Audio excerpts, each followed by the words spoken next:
The only way we're going to help the issue and help eradicate sexual violence is if we talk about it. Right. I did a story with one of my dear friends, Gab Cruz, and she's a sportscaster in Cleveland. Right. She talked about dating violence. And at first she didn't want to share her story publicly, and then she changed her mind. And I said, why did you change your mind? And she said, I realized it's the silence of victims that allow predators to continue their predatory behavior. And that's not to put, like, no one's responsible to, like, fix the predator. Absolutely. But if you do have the ability to talk about it, it does help. Thanks to Sana Skin Studio for supporting the No Podcast. Sana is a skin studio that is shifting the relationship with your skin and your products through goal-driven facials, real guidance, and clean skincare. Stay tuned for our promo code so you can receive $25 off of your first facial at Sana Skin Studio. Welcome to the No Podcast with me, Nikki Spo. What is up, my friends? Welcome back to the No, where it is not about knowing everything, but about coming to know ourselves. I am your hostess, Nikki Spolstra, and I am so happy that you're here on this journey with me and that we're on this together to come to a place where we can find and celebrate our deepest sense of inner knowing. I've had to do a lot of rediscovery in the last several years, from getting sober to losing my mom, to going through my third pregnancy while going through a divorce, through taking my son through a successful run of chemotherapy. And I have to say that on the other side of all of this has been the great awakening that my life has really needed. But here's the thing, while big life events can definitely expedite the healing process and a person's homecoming, I believe that there are ways to come home to ourselves that are perhaps less severe. Like listening to empowering conversations, sitting with women who walk and talk differently, asking ourselves tough questions and holding ourselves accountable, and of course, going to therapy and hiring appropriate life coaches. Here's the thing, my story is not unique. Everyone has a story. A lot of our feelings are similar and they just come in different packaging. And I am so passionate about being able to speak with people from all walks of life who are pushing their limits to live the life they want and courageously come home to their deepest sense of inner knowing. Which brings me to today's guest, Lauren Brill, who has fearlessly told her story of sexual assault and has dedicated her career to creating a space through writing and poetry to amplify healing journeys through relationships, trauma, discrimination, addiction, mental health, illness, and grief, with the goal of inspiring thousands of individuals to discover their superpowers so that they can live fulfilling lives. Before we get started with Lauren, I want to cover some updates. If you are not already subscribed to the show, I want to encourage you to subscribe to whichever or all of your favorite listening platforms, whether that's Apple Podcasts, Spotify, or YouTube. By subscribing, you'll always have an automatic download and you will never miss an episode. Also, I have some exciting news to share about something that I've been working on for quite a while. So I know firsthand the power of community and shared experience, and I am so honored to announce that I have created an exclusive online women's community where we talk about all of life's topics. We've been meeting once a week, every week, and it has been so inspiring to get to know all of the incredible women who have come on this journey with me. In my group, Becoming Her, we are striving to become the best versions of ourselves and realize that she is us and that we can become the her of our highest desires. In my community, we're meeting once a week and we have monthly webinars with experts in the personal development fields, and you have access to me for one-on-one convos about all of life topics. So I have a special promotion for my podcast audience, which I will link in the show notes, and I want to welcome you to Becoming Her, where we will do great things together. If you ever have any questions, you can always send me a DM on Instagram at Nikki Spo. I'm usually really great about getting back to every single message that I receive. So back to Lauren. I can't wait to get started with her, and just some background on her before we jump in. Lauren Brill is a 7-time Emmy-nominated reporter, public speaker, entrepreneur, and former TV broadcaster. After graduating from Columbia University with a sociology degree, Lauren began her journalism career as a writer for NBA.com and WNBA.com. She was a longtime sports anchor and reporter in Cleveland, Buffalo, and New York, and I am so excited for her to share parts of her journey with you today and how she is inspiring so many individuals to tap into their superpowers. Let's get started with Lauren Brill.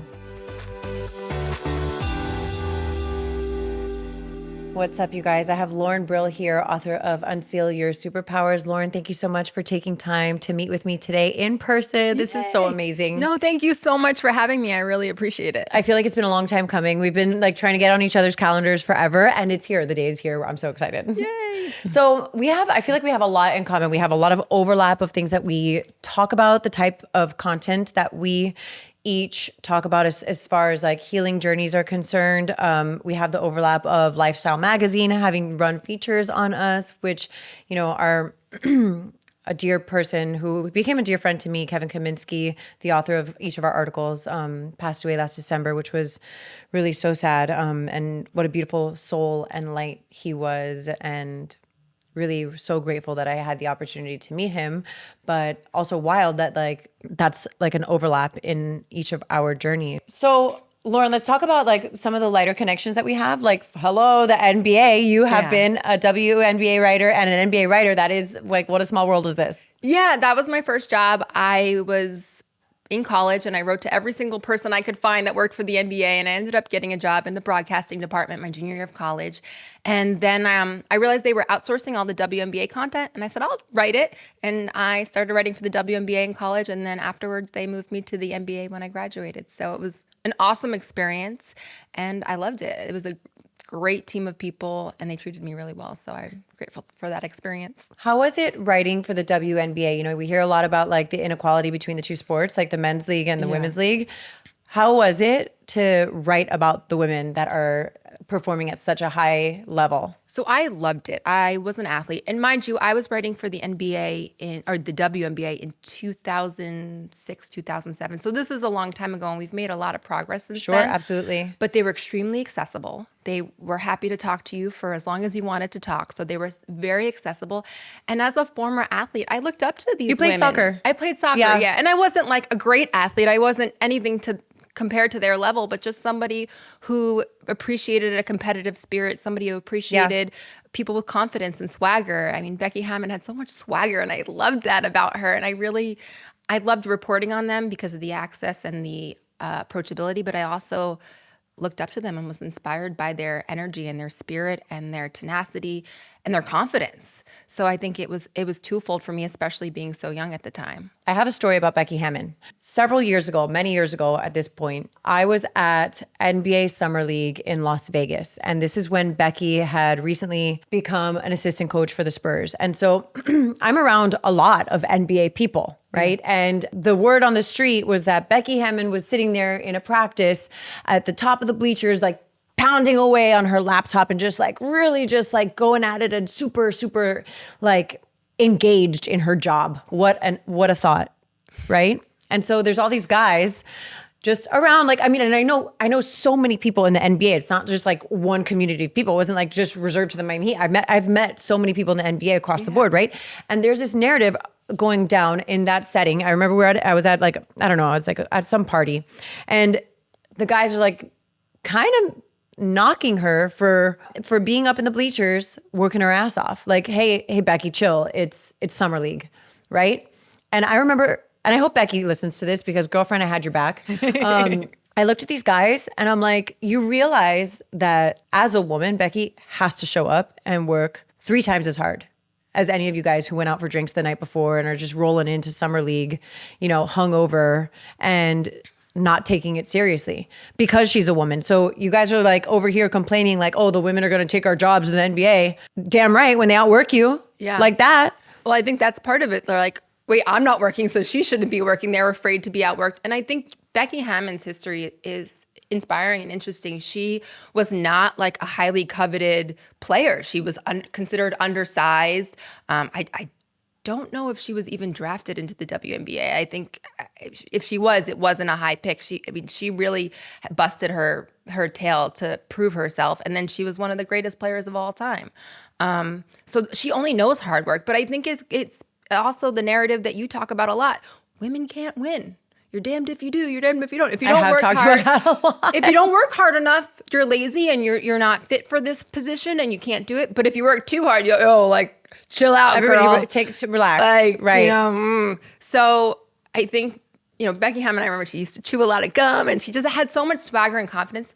She didn't care. She's gonna work her butt off, and she's not gonna let anyone get in her head and stop her. And I think you have to be like that as a woman, as a person who wants to thrive. Yeah. Yeah. And I've said this a lot in my history, but nobody wants to get beat, but no one wants to get beat by the girl, and especially the girl, and like for me, like with pink lipstick and a cute little skirt. But like for Becky Hammond, no one wants to get beat by a girl.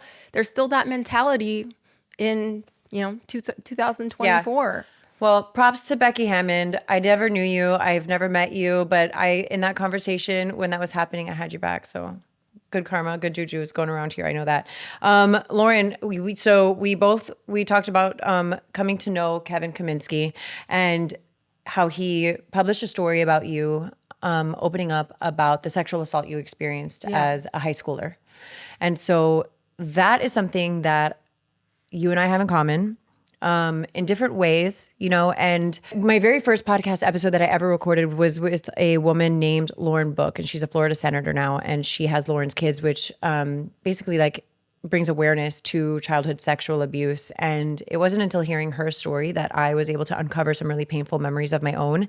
And so it's a really heavy topic that I've worked really hard to be able to speak about with a sense of lightness, but it's even considering that, like, I understand still that, like, for me anyway, when I talk about it, even though I can say it with relatively little emotion, I think it's really hard for other people to hear it still. It makes, quote unquote, people have told me it makes people uncomfortable. Well, right. But I'm like, okay, well, it's uncomfortable for you to hear, but imagine how uncomfortable it was for me to experience. And in the only way we're going to help the issue and help eradicate sexual violence is if we talk about it. Right. I did a story with one of my dear friends, Gab Cruz, and she's a sportscaster in Cleveland, and she talked about dating violence. And at first she didn't want to share her story publicly, and then she changed her mind. And I said, why did you change your mind? And she said, I realized it's the silence of victims that allow predators to continue their predatory behavior. And that's not to put, like, no one's responsible to, like, fix a predator. But if you do have the ability to talk about it, it does help. And so when she said that to me, I was like, okay, I'm sharing my story. And that was actually the catalyst to me sharing my story. I was like, if she can do it, I can do it. And it was almost my way of honoring her, sharing her story. I was like, okay, if she can step up, I'm going to step up. I'm not going to fight back too. And I don't put it on, victims aren't responsible necessarily to hold predators accountable, but if you can, you're helping other women for the future. The more we talk about it, and the more people are aware that it's a problem and it affects everyone. And I think, I wrote this in my original letter that I put out about my story that, I went to a great school and I had great parents, and do I look like it can happen to anyone? That's right. There's no profile that gives you a pass that's sexual violence. It can happen to someone's daughter, your sister, your cousin, and it can happen to you. It can happen to boys too. And it does. And when I started the Unsealed, a lot of men started writing to me. And I think that was the biggest shock, how many men are sexually abused as children. But if we don't talk about it, we can't fix it. We can't hold people responsible. We don't know the signs. And I think if people are more vocal, people might be more scared to do it or more apt to protect somebody in a situation where it's happening. Yeah. So I don't really care if I make people uncomfortable. We were talking about this before we started actually recording, about how, like, I've received criticism in the public and how I've kind of, like, faced it head on. And it's on a much smaller scale, right? But, like, I vividly recall, like, throughout my healing journey, and I read, in your book that you held this secret for 10 years, for over a decade, actually. Yeah. And the poison that occurs when we hold secrets like that within us, right? And how freeing it can be to actually come forward and talk about the hard things or the terrible things or the ugly things that have happened in our lives. And so once I started to do that, and for me, a lot of it, that happened when I was 27 years old, and then I went on to lead a path of sobriety and all this. But fast forward to post-divorce, when I'm getting all this, like, ugly feedback about my life and myself and all these things, I made a decision to face that. Face those comments, right? And be like, because the narrative is always like, oh, don't listen to the bullies, don't listen to the trolls, don't listen to this. And I'm like, fuck that. Like, no, like, I'm actually going to call them out because, like, I'm going to reveal your ugliness to you. Sometimes it also feels good to stand up for yourself. It really does. And so, like, people think that just because you're a reporter or you're in the public eye or you're whatever, that you are like Not it's human. right. Or like you're not human, or it's like they get a pass to treat you in ways that can be really hurtful. And so one of the biggest messages and the takeaways that I got from going through that experience in the local public anyway was to hold compassion for people. And I actually even felt like I had to have compassion for people that were mean to me, because I'm like, oh my gosh, like how painful to be you. Yeah. Hurt people. Yeah. But the good thing is that healed people can heal people too. Yeah. So like, and that's what I'm here for. And I think when people ridicule people that they don't know, or people in the public eye, or even in cases of sexual violence, it's a form of dehumanization. They don't see you as human. Yeah. They see you as beautiful and successful and all these other things that are so maybe distant to them that they're like, oh, I can tear her down. Like, she's not human. Like, she's not, they don't see the humanity in you. They don't see that you're a mother. They don't see you're a person that's been through trauma. They don't see that you have a kind heart. They just see this perfection or the outside things, and they think they can throw darts. But part of what I try to do with people is make sure through storytelling, we see the humanity in everyone. I think that is such a crucial and important part of walking through life, right? Is like really, really tapping into what the human experience is really like. And I've seen that in the power of community, right? With this group that I've started called Becoming Her, where I'm helping women to become the her of her desires. Yeah. And you're doing it with Unsealed, right? Yeah. So tell us about Unsealed, because you have the book, but you also have the community. Yeah. So 5 years ago, I decided to leave my sportscasting career and Scary. Hello, that's a scary move. People thought I was crazy. But it's called The Unsealed, and it's an online platform where people can write and share stories about their lives. It's open letters. My trademark line is turn your secrets into superpowers. Share the things that hurt you to show other people how you've persevered, and empower yourself and inspire other people at the same time. When you write and share your story, you release that secret, you release that pain, so you're empowering yourself. But when you share how you've overcome it, or how you've dealt with it, or just that you've been through it, you make someone else feel less alone. You make someone else feel hopeful. And I think that's where the superpower comes in. The things that hurt you are actually kind of your greatest asset to use in life to inspire and empower people. Yeah. Isn't that wild? Because like, I remember, it's something that one of my former guests and a good friend of mine talks about a lot, Michelle Dempsey Multack, and she helps people go through divorce and co-parenting. And she talks about transitioning from a victim mindset into a victor mindset, taking the victim into victor, right? And how do we overcome and use the things that we've been through, like what you're saying, to our advantage, and I think a lot of it has to do with like making us more empathetic, making us stronger, making us more capable, And I remember personally, Lauren, too, like going through life at some point being like, I think I've carried enough, God. I remember like talking to God and being like, I think I'm good. I think you've shown me a lot, like, especially after 2022 when I was going through all that shit, like by myself. Like it was a storm of all the things. My mom died. I was pregnant, going through divorce. My son had cancer. Right. Like, so it was just like the biggest reckoning of my life. And I remember thinking to myself, I think I've done enough right now.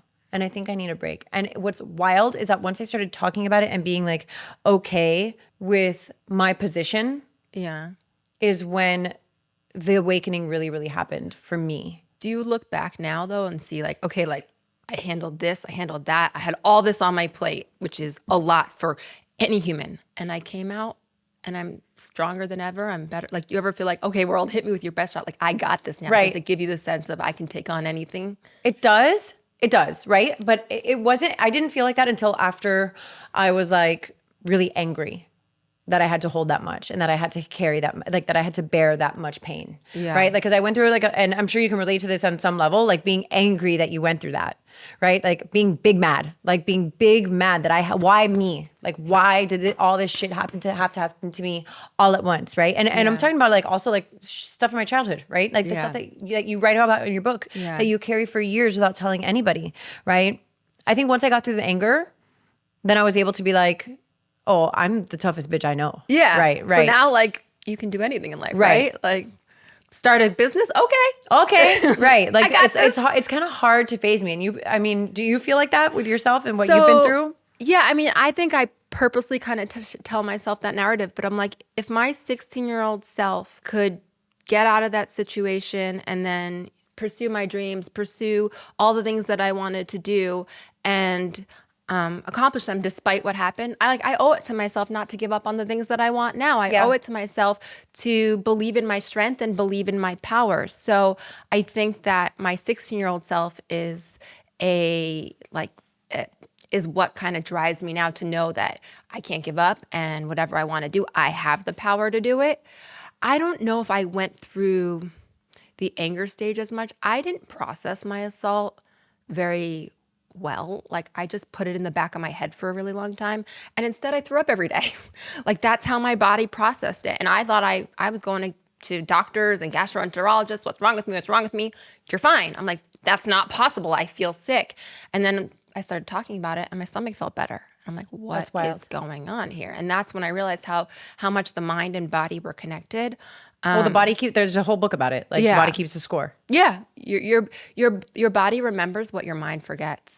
And so if you don't heal the mind, you'll feel it in your body.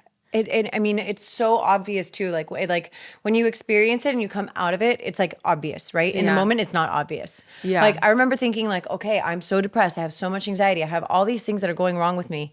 And then I started to change my circumstances, change my surroundings, change like a few things, and start to really deal with the trauma that I've experienced in my life. And I was like, oh my gosh, maybe I'm not that anxious. Maybe I'm not depressed. Maybe I'm Just need to let go. I need to let go. Yeah. Maybe I really need to let go. There's one part of my assault, and I think I wrote about it in the book. I'm pretty sure I did, but it's something that women don't talk about a lot at all. And the only time I've ever saw it's discussed was on Law and Order, but I got turned on during my assault. And that was extremely confusing for me. Yeah. And I was like, did my body want this? And like, if you tell people that, they're going to say, oh, you wanted this.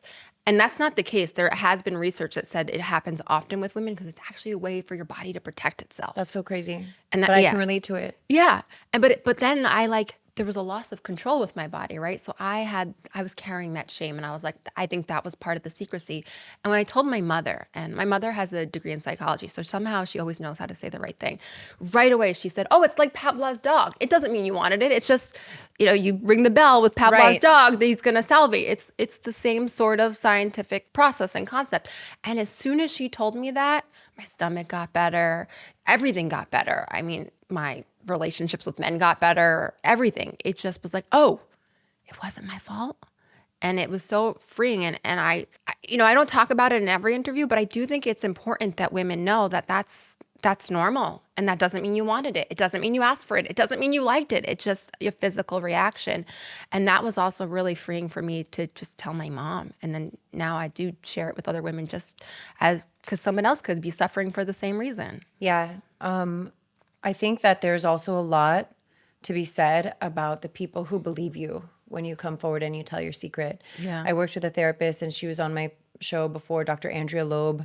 She's a trauma specialist, and she said that the biggest determining factor on somebody's ability to heal and become like a upstanding person in society, or not just upstanding person, but like a functioning person in society, right? A well-functioning person in society, is that when they come forward with their secret, that they are believed. Yeah. Right. And met with like warmth and love instead of and support. Questions. Right. Yeah. Or like disbelief, or like, no, that didn't happen, or gaslighting. Yeah. And I felt like for me, that's what happened. It was like, no, that didn't really happen. Like, so for years, not only was I dealing with the trauma of like having experienced the things, right? But then also like not being able to trust myself. Like, did that really happen? I did the Did same I go thing. through that? I had to did walk I really through do that? my Did I make it up? steps. No, it wasn't that bad. No, it didn't touch like that. No. I had to Right. I had to Like, be like, okay, whoa. this happened. This happened. I said no. I could barely move. Like, A plus B, like equal, 1 plus 1 equals 2. How many years did I spend like not trusting myself? I think what I read about like trauma, especially when it happens young, is that sometimes the brain just buries it until you can handle it, until it's like protecting you almost. Right. Like, hey, you're not ready to deal with this level of trauma. And then when eventually it comes out and you face it and you're like, okay. And then that's another level of healing of like, okay, I'm going to cry about this now. I'm going to talk about it now. But it's a process, I feel like, to even just heal from something like that. And sexual assault is so strange in the sense that like when someone dies, you understand why it's painful. Yeah. Like, I didn't really understand, like, why does this hurt so much? It was, 20 minutes of my life, but yet I'm still talking about it. So it's something that's so, the way I see it is like if someone robs you, like, oh, you have a really nice ring, I'm gonna take it and I'm gonna rob you. You're like, that's scary. But like when someone assaults you, they rob you of your body, something that's inherently yours. And it's a whole nother level. And it's something that we take for granted every day, that our bodies are in our own control. All right, guys, let's take a quick break so I can thank our sponsor, Sana Skin Studio, with their OG location in Wynwood and their additional locations in Fort Lauderdale and Coconut Grove. Okay, so the best way I can describe Sana is that it feels like coming home. Unlike traditional facials, Sana's facials are rooted in education, and I love this so much. Every experience I have had at Sana has been a chance for me to learn more about my skin and its needs. I love that the facials are effective while also being accessible enough to be a monthly ritual rather than a yearly splurge. This is why the Sana membership is so great. I'm honored to be able to provide our audience with a promo code. Use the code THENOGLOW for $25 off of your first facial when booking at sanaskinstudio.com and additional incentives if you book a membership. I have absolutely loved my skin healing journey with Sana Skin Studio. I appreciate that you have been so open about your journey, because I know it's helping so many people, especially with the writing of your book. Well, creating the community, right? Unsealed, but also with the writing of your book, which I've had the privilege of going through. And I love the way that it's structured. It's so, I mean this in like the best way. It's like giving chicken soup for the soul when I was like 12, right? Like it's comforting. Like there's something that is so comforting about your book. Like I remember reading Chicken Soup for the Soul when I was a kid. Like my mom got me like the one for teens or whatever. Yeah. And thinking like, oh my gosh, yes, this feels good. And I didn't even know like what like the analogy of chicken soup for the soul even meant. But like Unseal Your Superpowers, this book right here is giving that warmth, that like sense of understanding, the sense of support. It's like a warm hug, like non-judgment, like no shame, like a place of acceptance and peace. And it feels like a hug. It feels like a hug by all these people who wrote in that I don't like, they're complete strangers to me. And so the way that the book is set up is like a series of like your thoughts, right? Some of your thoughts that are peppered in, but then it's like subjects, right? And it has letters from a bunch of different people on various subjects, humble beginnings. You have like mental health, discrimination, disabilities, like all types of topics that are just in here that you're like, oh my gosh, like all of these relatable stories. Because one of my biggest messages, Lauren, now is that a lot of our feelings are the same. Yeah. They're just in different packaging. Yep, 100%. They're just in different packaging, that's it. But a lot of what we're feeling is very, very similar as human beings. And that comes back to the human experience, right? And the humanity in all of us. And the way I wrote this book is, so I would find someone with an interesting story or story that I wanted to tell, interview them, ghostwrite the story for them, and then make sure that it's accurate to their voice and they liked it. And that's how we put it together. But with every person's story, whether it was similar to my life story or not, I found a message. Right. I found a lesson. I mean, there's a story about a man in there. His name's Chris, and his mother was an alcoholic and basically abandoned him, and he was homeless at a very young age. I think it was 8 years old. And long story short, he ends up growing up and becoming a lawyer, despite having challenge after challenge. And his message was that you have to believe that miracles can happen. You have to always have hope and believe the things that you want will happen, and you just do what you can control. Yeah. And I was not homeless as a child. I did not have an alcoholic parent. Maybe. But I took the message of, you control what you can control, and believe that everything else will fall into place. And I took that message when I was starting my business. So completely different circumstances, but the lesson I could apply to my own life. I want to talk about the power of hope. And there was a story in here, how hope helped me survive years of wrongful imprisonment, right? Wow. Just wow. So I know that letter follows the title, and it's a man's actual testament of being literally wrongfully imprisoned. But it makes me think of the ways in which we imprison ourselves by the secrets we keep. And so how, if at all, has keeping your secrets imprisoned you, and how has hope been what sets you free? I think my secret imprisoned me because I felt sick. I was stuck. And I don't even think I was consciously keeping a secret. Interesting. I think my body was just like not ready to face it, and it was expressing it itself in other way. And I didn't know I was imprisoned until I was free. Oh my gosh, yeah. Until I was like, when I wrote my first I told my family in my like mid-20s, and then it wasn't until like 6 years later that I wrote this open letter while I was working as a sportscaster in Cleveland after my friend Gab shared her story. And when I wrote my letter and I tweeted it out, and we had like Cleveland Browns players saying like, "We got your back, Lauren," Wow. and sharing the story. And it went viral. And it wasn't until that moment that I was like, oh my God, I'm free. And when I felt the lightness in sharing my story, I realized how imprisoned I was for so many years. But I don't think I realized that I was stuck until I was free. Yeah, I can relate to that. I had a pretty bad postpartum anxiety and depression after my first 2 children were born.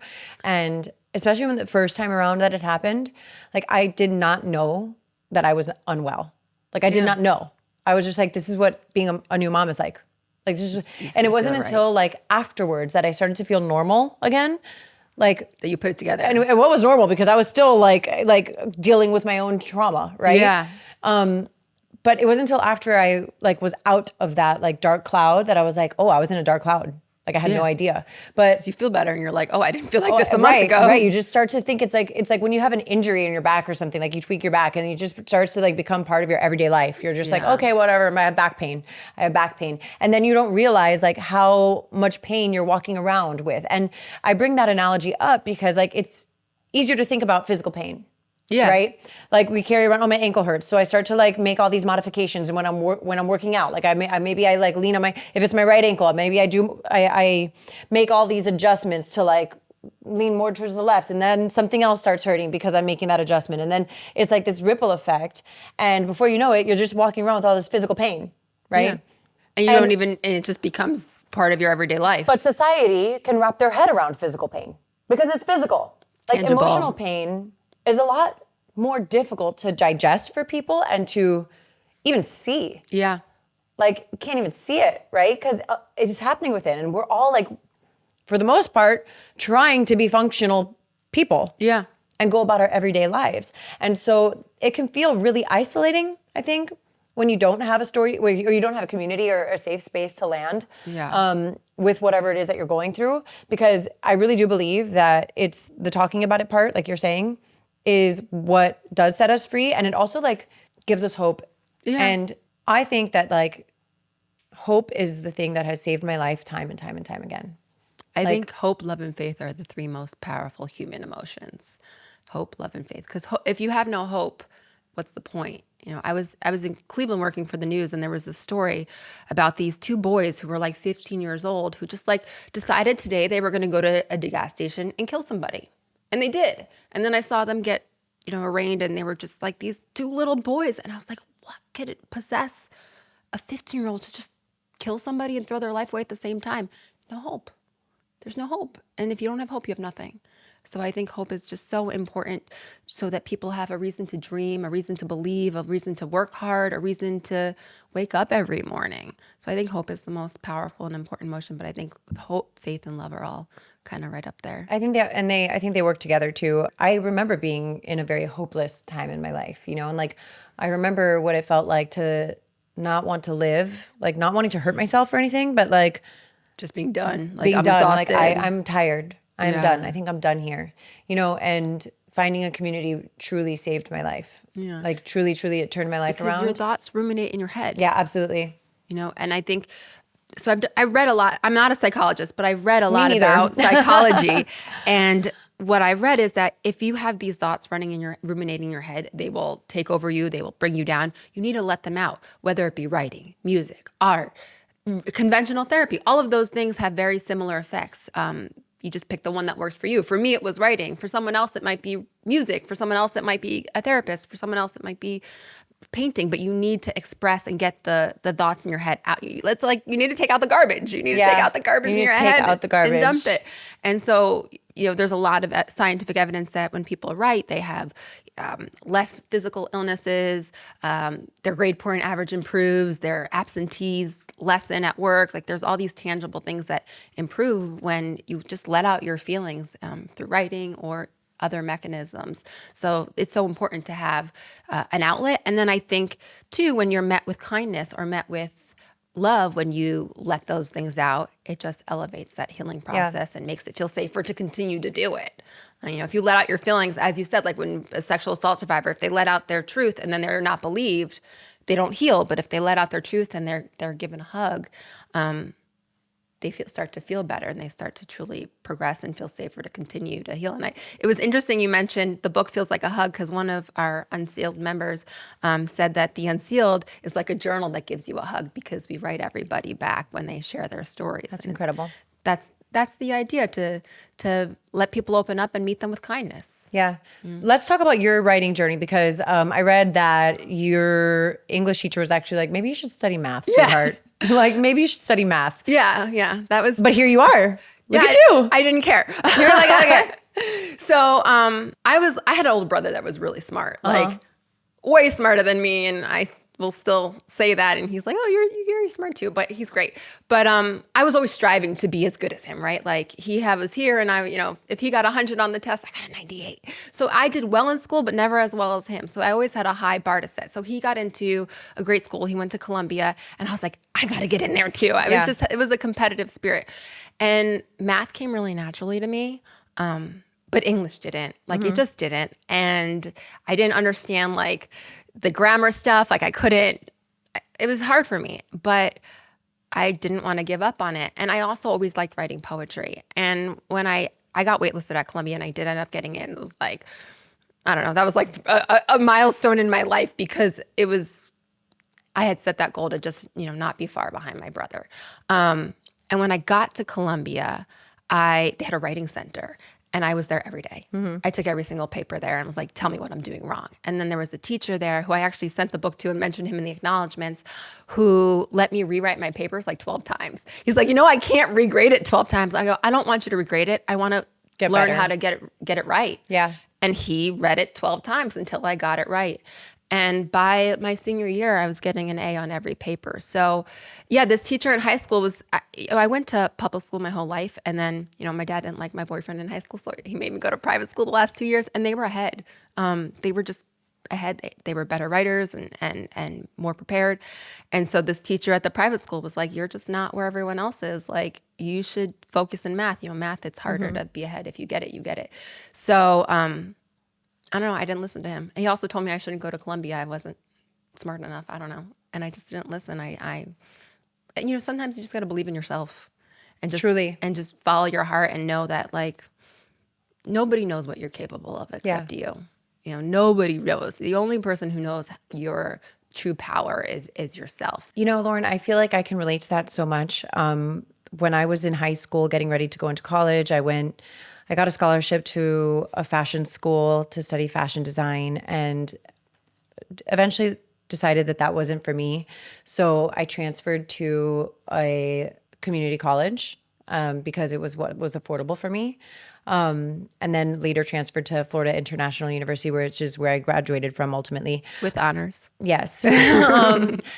But I remember being told like, oh no, like go work at Hooters, go work at a restaurant. You'll meet like a cute guy, like who will take care of you. And it's like, there was a lot of messaging like that. And there was a lot of self-worth stuff that I had to deal with. And it was like, you don't need to go to college.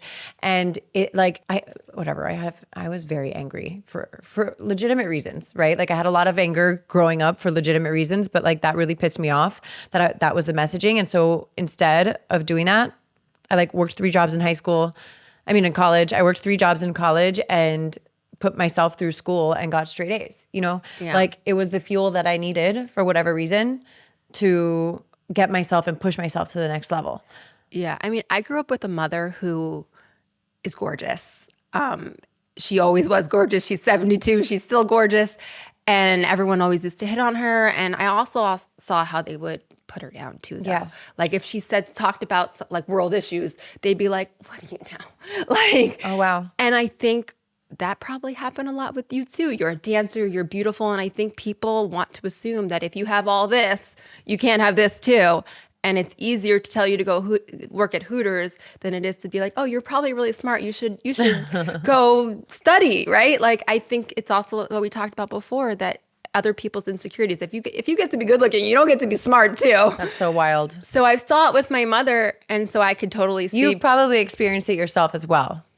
probably not on the same level, but I mean, I think there's being a woman in sports, yeah, period, of they course. want to assume that you're dumb. But then you end up like overcompensating and being like, I've done this and I've done that. And you're like, wait a minute, I don't need to like share all this, right? Like, I don't need to prove myself to them. And I think that's part of why I wanted to start my own company. Like, I looked at how I was being treated and I was like, okay, like, I know I'm more than just like a cute girl on the sideline. I know that I can do things. I know that I can think for myself and I have really good ideas. And I'm like, if these people can run a company, I think I can too. Absolutely. And I think people want to put down women, especially if you're feminine. If you wear the lipstick, you wear the dress, you wear the heels. I think there's this is just anecdotal, like from experiences. I think people want to be like, oh, okay, she must not have a brain. Yeah. No matter what your resume says, no matter what your mouth says. And I think probably the same thing happened with you. And, people just assumed that like, oh, she's a dancer. She's beautiful. She's a Miami Heat dancer. Like, what could she really know? Like, she should work at Hooters. Well, it's wild because I think like I've never really allowed that to go down. Like I've always had a pretty loud mouth, so I like clap back. Awesome. I've been clapping back forever. Like. And my mom's not like that. She would question herself, and I'd be like, "Mom, you're so smart!" And it would really frustrate me. But I think it's really important that we do speak up about those things. Yeah. Because, like you said, I think it's freeing. And it does give us hope, right? Because if I didn't address it, if I just internalized these things, like it would eat at me. For me, I've always like picked my battles, but at the same time, I've stood up for myself a lot. Yeah. And sometimes my dad was like, did I encourage you to stand up for yourself too much? I'm like, no, I make my own choices. And number two, I can look in my mirror and know that I stood up for myself and what I believe in. And there's a quote from Maya Angelou that says, every time a woman stands up for herself, she doesn't just stand up for herself, she stands up for all women. That's right. So when you speak up about the way people are treating you, you're also speaking up for other people who are treated similarly, especially women. I think it's really important too that men start to stand up. For women, yeah. Yeah, I think that there's big power there because like for what it's worth, like it's like, oh, there's another angry woman who's loud and standing up for herself. But I think a lot of men are coming around to it and being like, actually, yeah, I'm with her. Yeah. Right? Like I'm standing with her. And I do think that there needs to be a lot more male support for the female narrative and the female experience as a human experience so that like our society can heal collectively. And that starts with women speaking up, because if men don't know what you're going through, they can't help you. Right, that's right. And I've spoken up a lot. And my dad's a lawyer, and there's like a lot of, in law, there's a lot of times women are like sitting down and the men are the ones making the arguments. And my dad always has like made it a point to make sure he helps elevate women's careers, because he knows my story and he sees what I go through. But if I never told him and I never shared, he might not be as conscious about what he sees around him with other, and same with like my friends. Like I share with my male friends, my partners like that I've had, that what happens to me and what my experience, so that they know when they see it in their work environments that it's not okay, and to recognize it and be aware that it's there. So I think speaking up is so important. And I also think that will encourage male support so they are aware, because it's very easy to be unaware of problems you don't experience for yourself. Totally. Like I'm scared to walk in parking lots alone at night. But, my fiance is 6'2". He's probably not scared to walk in parking lots at night. So I have to tell him like, hey, I get scared. Can you walk me to my car? Yeah. And then once you tell them, okay, sure.